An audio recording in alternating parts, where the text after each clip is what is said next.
ایک بڑی مثبت ڈیولپمنٹ ہے کہ دنیا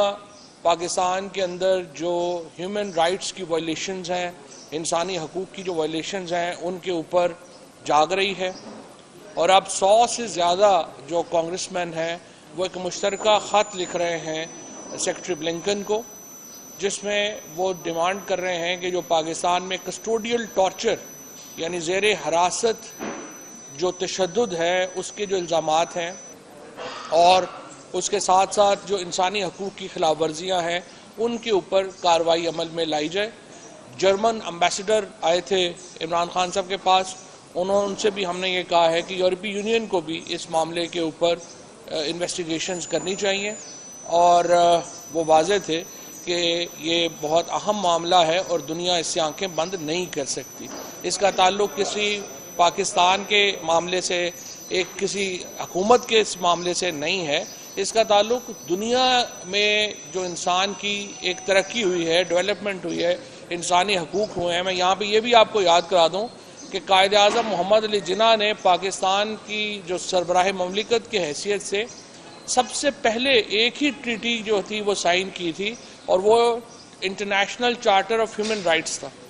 اور اس سے آپ اندازہ لگا سکتے ہیں کہ جب پاکستان بنایا گیا تھا تو قائد اعظم محمد علی جناح کا پاکستان میں ہیومن رائٹس کے اوپر کیا ویژن تھا، اور دنیا میں جو بھی پاکستان میں انسانی حقوق کی بات کرے گا، پاکستان میں مذہبی آزادیوں پر بات کرے گا، وہ پاکستان کے عوام کا دوست ہوگا، اور اسی لیے ہم اس کو ویلکم کہتے ہیں۔ دوسری بات، جس طریقے سے ہم دیکھ رہے ہیں، اچھا تھوڑا سا میں یہاں پہ اس نقطے کو ضرور ایمفیسس کرنا چاہتا ہوں کہ ابھی تک تمام کوششوں کے باوجود، عدالتی احکامات کے باوجود جو مسنگ پرسنز کے معاملات ہیں وہ بڑھتے جا رہے ہیں۔ اب کہا جا رہا ہے کہ ایک اور ویب ٹیلی ویژن کے کسی بھائی کو اٹھا لیا گیا ہے۔ دیکھیں، یہ جو کسٹوڈیل ٹارچر ہے، اٹھا کے لوگوں کو لے کے جانا، انہیں برہنہ کرنا، تشدد کرنا، یہ تو ناقابل، آپ سمجھیے کہ ایک ایسا جرم ہے جس کے اوپر کوئی آنکھیں بند کر ہی نہیں سکتا۔ یہ بالکل ہی، آپ پاکستان کو لاہور، کراچی، اسلام آباد سے اگر لوگ اغوا ہو رہے ہیں اور ان کے کوئی حقوق نہیں ہیں تو پھر آپ یہ تو پاکستان کی ریاست کی دشمنی کر رہے ہیں اگر آپ یہ کر رہے ہیں، تو اس کی ہم شدید مذمت کرتے ہیں۔ اور پھر جس طرح سے عدالتی احکامات کی پرواہی نہیں کی جا رہی، پرویز الہی صاحب کے اوپر جو ہے وہ ان کی ضمانت ہوئی ہے، اور ان کے گھر کے اوپر آپ نے دیکھا کس طریقے سے ان کے گھر کے دروازے توڑے گئے۔ حسان نیازی، علی امین گنڈا پور، یہ تمام لوگ وہ ہیں جن کی عدالتوں نے ضمانتیں لے لیں اور اس کے باوجود جو ہے ان کو رہا نہیں کیا جا رہا۔ سو پاکستان میں عدالتی نظام کو ایک سسٹمیٹک طریقے سے، ایک منظم طریقے سے پاکستان میں عدالتی نظام کو ختم کیا جا رہا ہے، اور یہ سلسلہ عمومی مقدمات سے شروع ہو کے اب ہائی پروفائل کیسز تک، حتیٰ کہ سپریم کورٹ تک پہنچ گیا ہے۔ آج چیف جسٹس پاکستان نے جو ایک آبزرویشن دی ہے وہ بڑی صائب آبزرویشن ہے۔ اس میں انہوں نے کہا ہے کہ تمام ادارے سپریم کورٹ کے احکامات کے پابند ہیں آرٹیکل 190 کے تحت،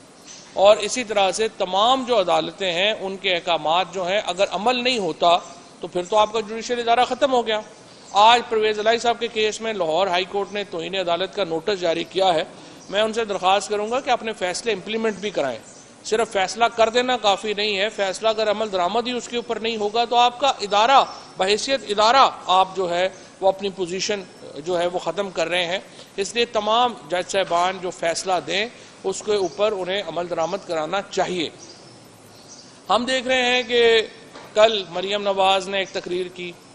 جس میں انہوں نے چیف جسٹس پاکستان کو، مظاہر نقوی صاحب کو، جسٹس اعجاز الاحسن صاحب کو ایک منظم طریقے سے نشانہ بنایا۔ اور ابھی اگر آپ دیکھیں تو نون لیگ کیا کر رہی ہے، وہ ان 3 جج صاحبان کو خصوصی طور پہ ٹارگٹ کر رہی ہے،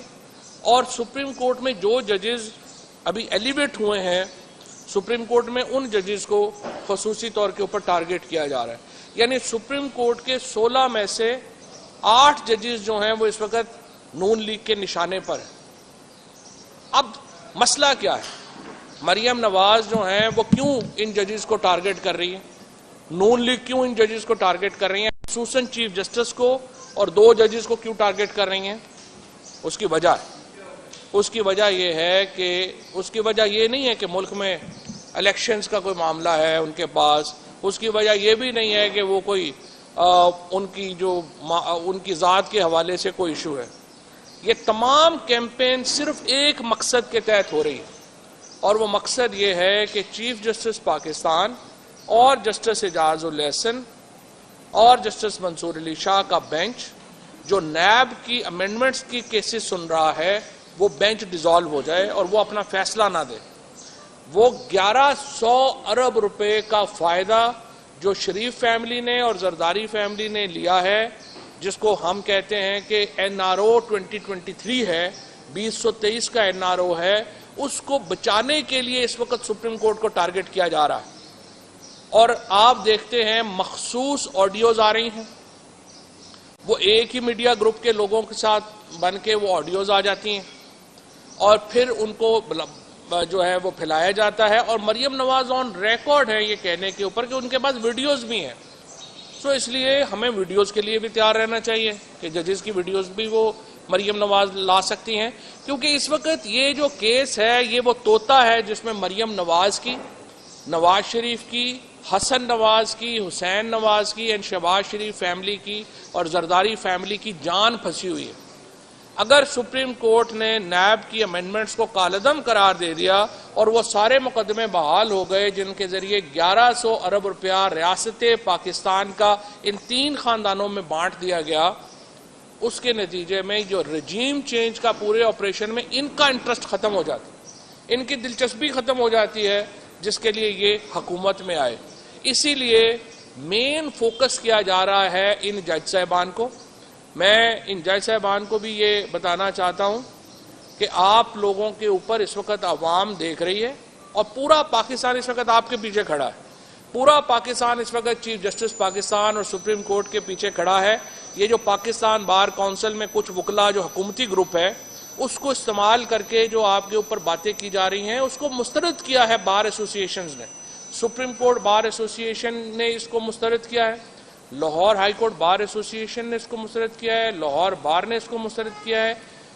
96 بار ایسوسیشن جو ہیں اس وقت پاکستان میں وہ سپریم کورٹ کے حق میں ریزولوشنز کر چکی ہیں۔ اس کے ساتھ پاکستان کے جو ٹاپ لائرز تھے، جنہوں نے 50 لائرز جو اکٹھے ہوئے لاہور میں، انہوں نے راؤنڈ ٹیبل کانفرنس کی، وہاں پہ اعلامیہ جاری ہوا، انہوں نے سپریم کورٹ کے ساتھ اس معاملے کے اوپر کھڑا ہونے کا اعادہ کیا۔ لہٰذا سپریم کورٹ کے چیف جسٹس صاحب کو اور ججز کو کوئی فکر نہیں ہونی چاہیے کہ پورا پاکستان اس وقت ان کے پیچھے کھڑا ہے اور وہ کسی بلیک میلنگ میں نہ آئے اور کسی بلیک میلنگ میں آئے بغیر آزادانہ فیصلے جو ہیں وہ اپنے کریں۔ یہ معاملہ جس طرح لارڈ ہیوز نے کہا تھا امریکہ کے چیف جسٹس نے کہ جب امریکہ کی سپریم کورٹ کو فیصلہ دے دے گی تو اس کو امپلیمنٹ کرانا پاکستان امریکہ کے لوگوں کا کام ہے۔ اسی طرح سے پاکستان کی سپریم کورٹ فیصلہ دے دے گی، آپ آئین اور قانون کے اوپر کھڑے ہو کے فیصلہ دیں، امپلیمنٹ کرانا پاکستان کے لوگوں کا کام ہے۔ اگر پاکستان کے لوگ اپنے آئین کی حفاظت نہیں کر سکتے، اگر اپنے حقوق کی حفاظت نہیں کر سکتے، اگر سپریم کورٹ کے آرڈرز کی امپلیمنٹ نہیں کرا سکتے تو پھر ہمیں قوم کہلانے کا حق ہی حاصل نہیں۔ پھر تو جیسے سوڈان میں، افغانستان میں، ان ملکوں میں پاکستان میں کیا فرق ہے؟ ہمارا آئین ہے جو 50 سال سے ایک کنسنسس ڈاکومنٹ ہے جس کے اوپر پورا پاکستان اکٹھا ہے۔ اگر آپ نے وہ کنسنسس ہی ختم کر دینا ہے، اگر آپ نے وہ اتفاق رائے ختم کر دینا ہے اور پاکستان کے اندر بھی ہم نے کوئی آئین اور قانون کو، پاسداری کو، سپریم کورٹ کو بند کر دینا ہے تو پھر تو ہم ایک ہجوم ہے، اور ہجوم کا تو کوئی جو ہے وہ حقوق نہیں ہے۔ اور پھر تو آپ ایک جنگل ہیں، جنگل میں تو جو مرضی کر لے، پھر تو آئین قانون ختم ہو گیا۔ لہٰذا یہ ذمہ داری صرف سپریم کورٹ کی نہیں ہے کہ انہوں نے آئین کو بچانا ہے، یہ ذمہ داری صرف سپریم کورٹ کی نہیں ہے کہ انہوں نے فیصلوں پہ عمل درآمد کرانا ہے، یہ پاکستان کے لوگوں کا فرض ہے۔ اور جس طرح کل عمران خان نے کہا ہے کہ اگر آئین نہیں رہتا اور سپریم کورٹ کے احکامات کے اوپر عمل درآمد نہیں ہوتا تو پھر سڑکیں فیصلہ کریں گی، گلیاں فیصلہ کریں گی کہ پاکستان کا مستقبل کیا ہوگا۔ کیونکہ اگر سڑک اور گلی کے اوپر پاکستان کے لوگ نہیں نکل سکتے اپنے حقوق کی حفاظت کے لیے، اگر پاکستان کے آئین کو ختم کر دیا جاتا ہے اور پاکستان کے لوگ گھروں میں بیٹھے رہتے ہیں، اگر سپریم کورٹ کو بند کر دیا جاتا ہے اور پاکستان کے لوگ گھروں میں بیٹھے رہتے ہیں، پھر ہمارا حق ہی نہیں ہے کہ ہم کسی حقوق کے لیے اپنی بات کریں. اور ظاہر ہے کہ پاکستان کے لوگوں کو اپنے حقوق کے لیے خود باہر نکلنا ہوگا، اور انشاءاللہ ہم نے 1 سال سے اس تحریک کو ہر طریقے سے لیڈ کیا ہے، اور ہم اس تحریک کو آگے بھی لیڈ جو ہے وہ کریں گے.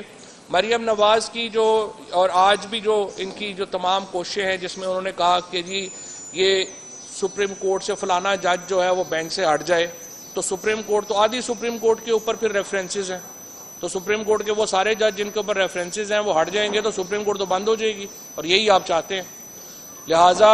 سپریم کورٹ نے آج بالکل درست فیصلہ کیا ہے.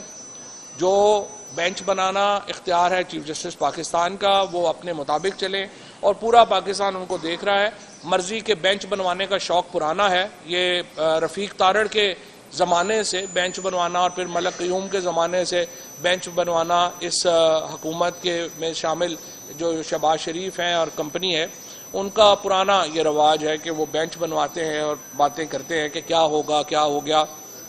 میں دیکھ رہا تھا کہ شوکت صدیقی صاحب کی کل انٹرویو چلا تھا. میرا ذاتی طور پہ ویسے شوکت صدیقی صاحب کے لیے احترام ہے، اس لیے میں ان کے اوپر کوئی بات نہیں کرتا، لیکن ایشو یہ ہے کہ شوکت صدیقی صاحب تو جو پیناما کی بات کر رہے تھے، پیناما کی ایویڈنس جو ہے وہ تو آپ کے سامنے لندن میں کھڑی ہے، اتنی بڑی بڑی جو ایون فیلڈ اپارٹمنٹس کی بلڈنگیں ہیں، وہی پیناما ہے نا، اور کیا پیناما ہے. نواز شریف اسی میں ان کو سزا ہوئی ہے پیناما میں. تو جو آج کل ہو رہا ہے اور وہ جو ججز کے ساتھ اور فکسیشن میں ہو رہی ہیں اور جس طریقے سے یہاں پہ دباؤ ڈالا جا رہا ہے انویسٹیگیشن کے اوپر، وہ تو کچھ بھی نہیں ہے جو وہ بات کر رہے تھے. بہرحال لیکن ایک مافیا جو ہے اس سے اس وقت میرا خیال ہے جوڈیشری ایک باقاعدہ مافیا سے ان کا مقابلہ ہے. یہ جو ہم نے دیکھا تھا کہ جو یہ ڈرگ لارڈز ہوتے تھے باہر کیوبا میں، لیٹن امریکہ کے ملکوں میں، وہ تو سپریم کورٹ کو، عدالتوں کو انہوں نے بم بھی مار دیے تھے. یہ بھی بم بھی مارنا چاہتے ہیں ویسے تو سپریم کورٹ کو، صرف تکلف کر رہے ہیں کہ ادھر ادھر سے کبھی کوئی لائر لیڈر لے آتے ہیں، وہ کہہ دیتا ہے یہ کر دیں وہ کر دیں. ان کی کوئی حکومت کے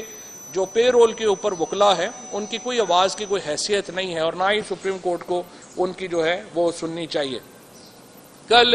مریم نواز نے ایک اور الزام یہ بھی لگایا، انہوں نے کہا کہ بشرا بیگم جو ہیں وہ فائلوں پر دستخط کروانے کے پیسے لے رہی تھی. اب جو بھی آدمی پاکستان میں یا جو بھی تحریک انصاف کا ہے اس کو معلوم ہے کہ جو خان صاحب کی اہلیہ ہیں ان کو کبھی کسی نے دیکھا بھی نہیں ہوگا. وہ کبھی سوائے پناہ گاہوں کے دوروں کے لیے یا جو غریب ترین لوگ جن کے اوپر اتنا ایکسیس نہیں ہوتا یا دھیان نہیں جاتا، سوائے وہاں جانے کے کبھی انہوں نے کوئی سیاسی ایکٹیویٹی میں حصہ ہی نہیں لیا، کبھی انہوں نے کبھی کسی سے کوئی بات ہی نہیں کی ہے. اور ان کے اوپر مریم نواز مسلسل الزامات عائد کر رہی ہیں. اس لیے ہم نے فیصلہ کیا ہے، بشرا بیگم نے یہ فیصلہ کیا ہے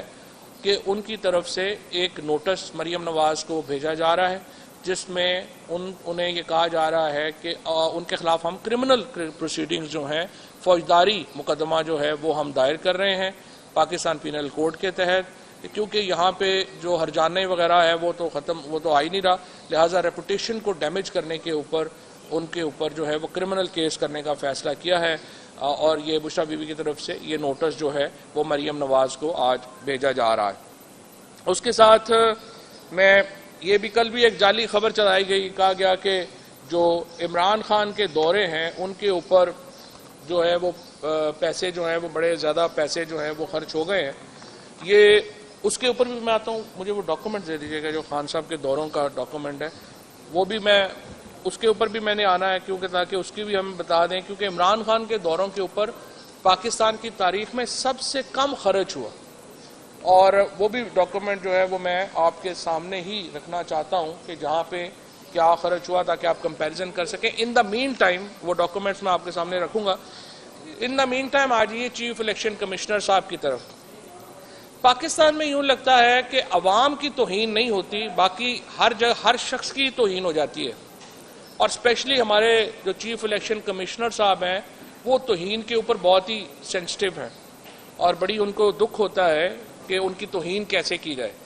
دیکھیں، عزت زبردستی نہیں کرائی جا سکتی، ڈنڈے کے اوپر عزت نہیں کرائی جا سکتی. عزت کرانے کے لیے آپ کو اپنا کنڈکٹ بہتر کرنا پڑتا ہے، اپنے کام بہتر کرنے پڑتے ہیں. موجودہ چیف الیکشن کمشنر جب سے اس عہدے کے اوپر بیٹھے ہیں انہوں نے اپنے کنڈکٹ سے اپنے عہدے کا وقار کم کیا ہے، اپنے ادارے کو انہوں نے ختم ہی کر کے رکھ دیا ہے، اور جو ان کی ایک ایفیلیشنز ہیں جس کے اوپر وہ بار بار پراؤڈلی کہتے ہیں کہ ان کی ایفیلیشنز ہیں، اس میں بھی انہوں نے ان کی بھی عزت میں اضافہ نہیں کیا۔ اوورسیز پاکستانیز اگر آج ووٹ کے حق سے محروم ہیں تو اس کی ذمہ دار صرف ایک شخص ہے جس کا نام جو چیف الیکشن کمشنر پاکستان ہے۔ 1 کروڑ جو اوورسیز پاکستانی ہے آج ووٹ کے حق سے محروم ہے چیف الیکشن کمشنر کے رویے کی وجہ سے۔ آج پاکستان کے اندر شفاف الیکشنز کے راہ میں سب سے بڑی رکاوٹ اگر کوئی ہے وہ چیف الیکشن کمشنر کی ذات ہے، اور اب جو انہی کے محکمے کے لوگوں کے ذریعے جو چیزیں اب باہر آئی ہیں وہ بہت ہی خوفناک ہیں، اور آج میں تھوڑا سا آپ کو بتاتا ہوں کہ جو ان کی ذات کے اوپر چیزیں ہیں وہ کیا آئی ہیں۔ اس سے پہلے ظاہر ہے کہ آپ دیکھیں کہ ان کا رویہ، چاہے وہ نگران حکومتوں کے قیام کی بات ہو، چاہے وہ آپ کی جو الیکشنز کے اندر جو مشین کے ذریعے ووٹنگ کی بات ہو، چاہے اوورسیز پاکستانیز کو ووٹ دینے کا معاملہ ہو، چاہے فنڈنگ کیس کا معاملے ہو۔ آپ دیکھیں پی ٹی آئی کا فنڈنگ کیس آیا، اس کے اوپر ایڈجوڈیکیشن ہو گئی، وہ عدالتوں سے اڑ بھی گیا۔ پیپلز پارٹی اور نون کے کیس کی فنڈنگ کیس کدھر ہیں؟ وہ کیوں نہیں آ رہے؟ آپ جاتے ہیں وہاں پہ، وہ کبھی ایک بہانہ کبھی دوسرا بہانہ، نون لیگ اور پیپلز پارٹی کے فنڈنگ کیسز لوگوں کو یاد بھی نہیں رہ گئے کہ وہ کدھر چلے گئے۔ یہ تو تماشا لگا ہوا ہے کہ صرف تحریک انصاف کے لوگوں کے اوپر جو ہے وہ کیسز چلانے ہیں۔ ہمارے استعفوں کے اوپر جس طریقے سے جو ہے وہ انہوں نے کنڈکٹ ان کا کیا، سینٹ الیکشن کے درمیان اندر ضمیر فروشی کی حوصلہ افزائی کا معاملہ ہو، رجیم چینج آپریشن کے دوران سندھ اسمبلی میں، سندھ ہاؤس میں جو منڈیاں لگیں اس پہ خاموشی کا معاملہ ہو، الیکشن کمشنر نے طے کیا کہ انہوں نے پاکستان میں کوئی، اور میں حیران ہو جاتا ہوں 70-72 ان کی عمر ہے، کتنا عرصہ بندے نے زندہ رہ جانا ہوتا ہے، کوئی اپنی لیگیسی کا دھیان کرتا ہے، کوئی بندہ جب سوچتا ہے کہ جب میں جاؤں گا تو پیچھے کیا چھوڑ کے جاؤں گا، اپنی اولاد کے لیے، کوئی اپنے خاندان کے لیے، کوئی چیز تو فخر کی چھوڑ کے بندہ جانے کی کوشش کرتا ہے، لیکن یہ ابھی تک انہی کاموں میں جو ہے وہ لگے ہوئے ہیں۔ اب سب سے پہلے میں آپ کو بتانا چاہتا ہوں کہ انہوں نے کیا کیا۔ دیکھیں، پہلی بات کہ آرٹیکل 221 کے تحت جو الیکشن کمیشن میں جو تعیناتیاں ہے، یہ اختیار الیکشن کمیشن کا تھا، یعنی 5 ممبران نے یہ تقرریاں کرنی تھیں، وہ چیف الیکشن کمشنر نے خود اپنے پاس لے لیا، پریزیڈنٹ آف پاکستان سے بھی اس کی جو ہے وہ کوئی انہوں نے اس کی نہیں بنائی، جو رولز اینڈ ریگولیشنز تھے ان کو فالو نہیں کیا گیا۔ اکاؤنٹس گروپ کے ریٹائرڈ افسر ہیں منظور اختر ملک صاحب، وہ ریلوے سیکٹری تھے جب یہ، تو اس وقت بھی ان کے ساتھ تھے، ان کو ایڈیشنل سیکٹری ایڈمن تعینات کیا گیا اور کوئی اشتہار بھی اس ضمن میں نہیں دیا گیا۔ خالد صدیقی نام کے ایک شخص کو گریڈ 20 میں ADHR تعینات کیا گیا، اور اس کی کے لیے بھی جو ہے وہ کوئی اشتہار اور اس کی تقرری کانٹریکٹ پہ کر دی گئی، کوئی اس کا، وہ بھی صرف یہ ہے کہ اس کی قرابت داری ہے، ان کی دوستی ہے چیف الیکشن کمشنر سے، وہ صاحب بھی اپوائنٹ ہو گئے ہیں۔ اچھا، اب یہ جو منظور اختر ملک صاحب ہیں، ان کے رشتہ دار ہیں اور ریلوے سے اسسٹنٹ ریٹائر ہوئے ہیں ملک محبوب علی، ان کو ڈپٹی ڈائریکٹر بجٹ میں 18ویں گریڈ میں تعینات کر دیا گیا۔ 18ویں گریڈ کی نوکری دے دی ہے، کوئی نوکری دی، یہی کوئی پولیٹیشین کسی نے دی ہوتی اب تک وہ نیب کے چکر لگا رہا ہوتا اور ساری چیزیں جو ہیں وہ اس کا ہو گیا ہوتا۔ خرم شہزاد نامی ایک شخص جو ہے وہ بھی یہاں پہ لیگل کنسلٹنٹ تھا جب وہ ریلوے میں تھے، ان کو 20ویں گریڈ میں ایڈیشنل ڈائریکٹر جنرل لا تعینات کر دیا گیا، اور اب خرم شہزاد کا پہلے ایڈ دیا گیا تھا وہ پورا نہیں ہوتا، پھر خرم شہزاد سے لے کے ایک باقاعدہ اس کو ایک فوٹو کاپی بنا کے کہ خرم شہزاد نہیں لگنا ہے، وہ اشتہار جو ہے وہ چھاپا گیا۔ اسی طرح سے ڈی جی لا کی کانٹریکٹ جو ہے وہ دیا گیا ہے۔ ڈی جی پولیٹیکل فائنانس بھی ایک ریٹائرڈ افسر ہے، اس کو بھی اسی طریقے سے جو ہے وہ لگا دیا گیا۔ ڈی جی ڈیولپمنٹ کو بھی بغیر کسی اشتہار کے کانٹریکٹ پہ کمیشن میں جو ہے وہ بھرتی جو ہے وہ کیا گیا۔ پھر ایک پروجیکٹ مینجمنٹ یونٹ تشکیل دیا گیا ہے جو اس وقت لاکھوں روپیہ تنخواہیں جو ہے وہ لے رہا ہے، اور اس کے لیے بھی کوئی طریقہ کار جو ہے وہ نہیں بنایا گیا۔ اس کے ساتھ ایڈیشنل سیکرٹری ایڈمن جو بنیادی طور پہ AGPR کا تھا، اور اس کو جو ہے وہ ڈیپوٹیشن پر الیکشن کمیشن میں تعینات جو ہے وہ لے آئے تاکہ ان کے جو ہے وہ بڑا اس کو عہدہ دیا جا سکے۔ 2021 میں گریڈ 17 کے الیکشن آفیسرز کی بھرتیاں ہوئیں. 65 سے 75 امیدواروں کے انٹرویو کیے گئے. سلیکشن کے دوران خود چیف الیکشن کمشنر نے کہا جی میں نے پینل میں بیٹھنا ہے. وہ پینل میں بیٹھ گئے اور سارے لوگ جو ہیں وہ اپنی مرضی سے اپنے کر لیے. اور سرگودا سے بھی انہوں نے جہاں سے وہ ہیں وہاں سے لوگ جو ہیں وہ وہاں پر بھرتی ہو گئے. اپنے جو بردر ان لا ہیں ان کے بیٹے کو بھی ملازمت جو ہے وہ وہاں یہاں پہ دلوا دی. وہ اس وقت CDA میں چھوٹے گریڈ کے اوپر تھا, اس کو چیف الیکشن کمیشن میں لے آئے, اس کو بڑے عہدے کے اوپر دلوا دی. ایک خاتون آفیسر ہیں وہ چیف الیکشن کمشنر کے ساتھ کام کر چکی تھی, ان کو 19ویں گریڈ میں وہ ان کو ڈائریکٹر پبلک ریلیشنز لگا دیا گیا ہے. اب گریڈ 20 کا additional director general public relation کا آفس بھی ان کو سونپ دیا گیا ہے. گریڈ 17 کے 3 افسران کو جو ہے وہ چیف الیکشن کمشنر نے سپرسیڈ کر دیا کہ یہ وہ ان کی ہمیں شکلیں پسند نہیں ہیں. اس کے ساتھ محمد صدیق نام کے ایک افسر کو الیکشن کمیشن آف پاکستان سے ہٹا کر راولپنڈی میں ڈسٹرکٹ الیکشن کمشنر تعینات کیا گیا اور پھر اسے فوراً اٹھا کے بکر بھیج دیا اور پھر خیبر پختونخوا کے ضلع کوستان میں پہنچا دیا کہ اور وہاں کوستان میں تقرری کے آرڈرز ملے, اس کو دل کا دورہ پڑا, وہ بیچارہ وہیں پہ اس کی ڈیتھ ہو گئی. اس طرح سے الیکشن کمیشن آف پاکستان چل رہا ہے. فقیر محمد جو تھے جو ڈسٹرکٹ الیکشن کمیشنر لکی مروت تھے, اسے بلوچستان کے ضلع بشوق میں جو ہے وہ پھینک دیا گیا. اس کے ساتھ انضباطی کارروائیوں کے اوپر بھی جو ہے جو لوگوں کی وہاں پہ ہیں حالات وہ بڑے زیادہ برے ہیں. سارے لوگ جو ہیں وہ وہاں پہ الیکشن کمیشن میں جو اس وقت کوئی تکی نہیں بنتی تھی کہ انہوں نے 6 کروڑ روپے کی لاگت سے ایک نیا الیکشن کمیشن صاحب نے اپنا دفتر بنایا. ایک طرف ہمارے پاس کہتے ہیں زہر کھانے کے پیسے نہیں ہیں.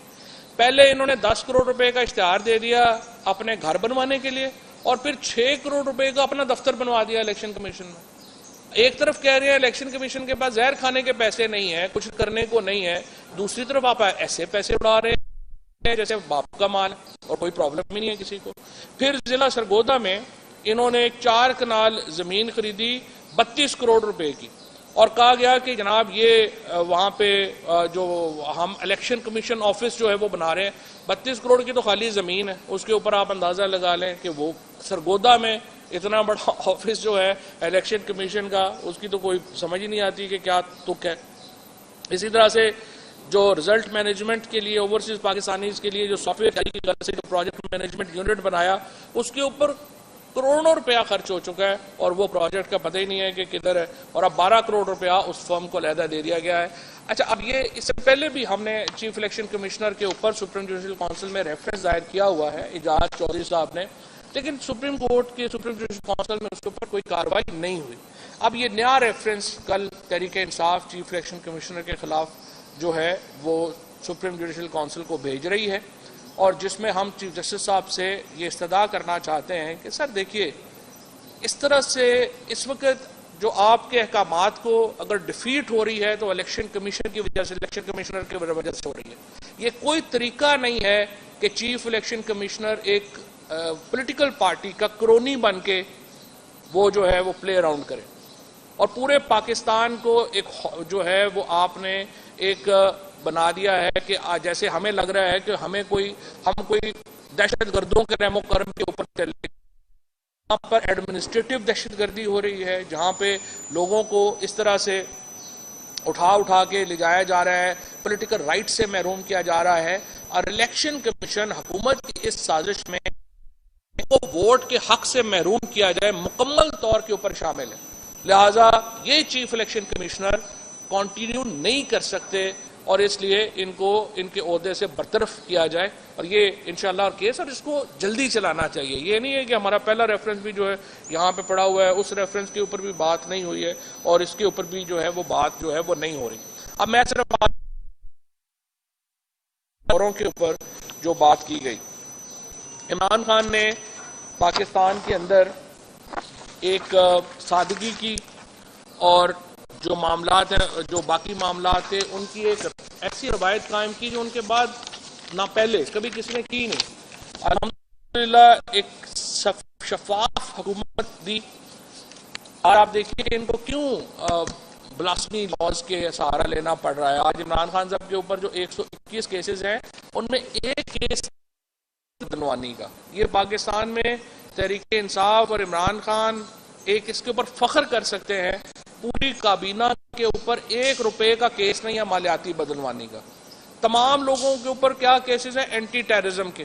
کسی اینٹی ٹیررزم کے بلاسمی کے کیس کر دو، اینٹی ٹیررزم کے کیس کر دو. اور یہ بہت بڑا میں سمجھتا ہوں کہ فخر ہے پی ٹی آئی کو عمران خان کے اوپر اور اپنی لیڈرشپ کے اوپر کہ کس طریقے سے انہوں نے حکومت کی ہے. 75 سال میں اس سے کلین گورنمنٹ پاکستان میں نہ کبھی آئی، اور ابھی اس کے بعد بھی جو ہے یہ جو حالات ہے اس میں کوئی اس کا تصور نہیں ملتا. عمران خان کے دورے سے پہلے نواز شریف صاحب 4 ارب 31 کروڑ روپیہ، آصف زرداری 3 ارب 16 کروڑ روپیہ، شہباز شریف 8 ارب 72 کروڑ روپیہ، شاہد خاقان عباسی 35 کروڑ، یوسف رضا گیلانی 24 کروڑ، راجہ پرویز اشرف 3 کروڑ، ممنون حسین 3 کروڑ، 17 ارب 13 کروڑ کے انہوں نے جو ہے وہ صرف دورے کیے تھے. آصف زرداری کے دورے کے اوپر 1 ارب 42 کروڑ، نواز شریف کے اوپر 1 ارب 83 کروڑ، شاہد خاقان کے اوپر 25 کروڑ روپیہ جو ہے وہ خرچ جو ہے وہ آیا تھا. یہ بھی ہم آپ کو یہ فگر ساری جو ہے وہ میں جاری کر دوں گا.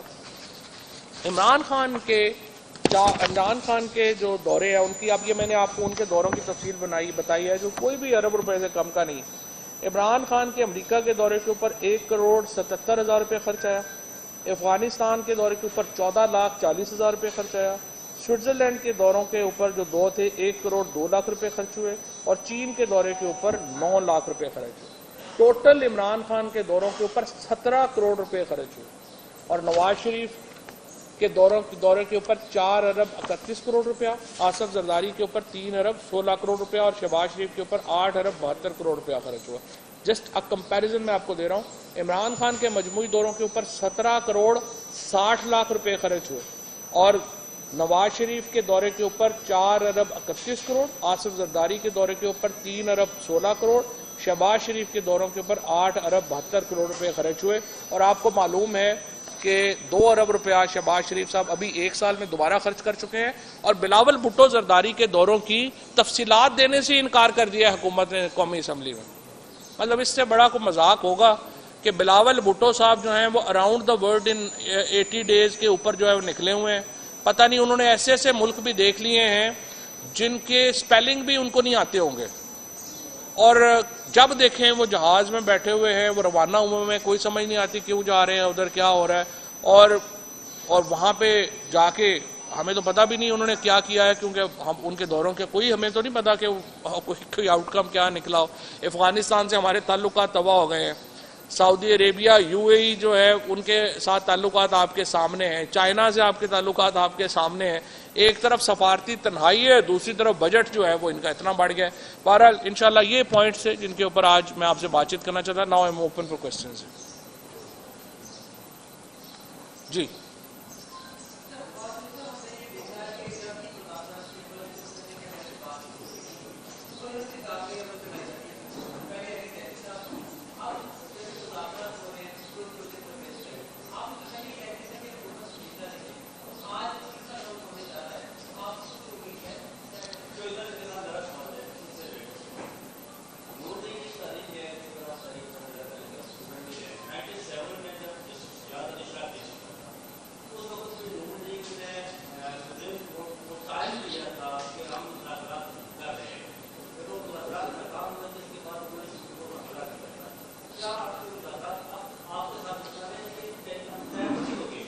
دیکھیں، بات یہ ہے، پہلی بات تو میں یہ سمجھتا ہوں کہ جو مذاکرات کی جہاں تک بات ہے،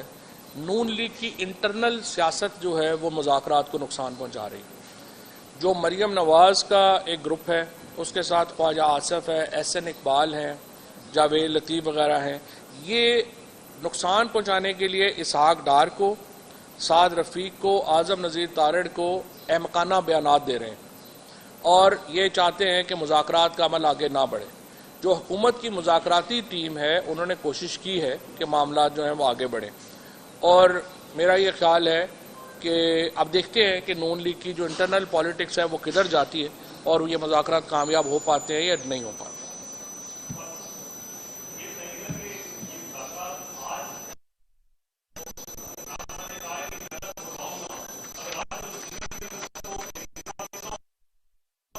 آج کا دن آخری دن ہے، اس کے بعد نہیں.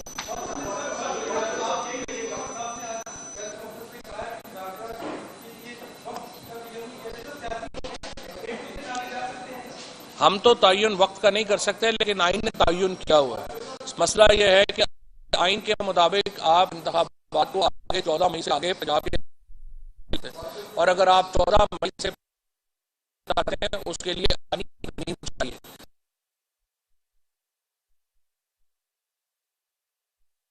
کہ اگر آپ آپس میں بات چیت کر کے کوئی حل، تو آئین کے اندر ترمیم کرنی پڑے گی۔ آئین موجودہ آئین کے ہوتے ہوئے تو آپ 14 مئی سے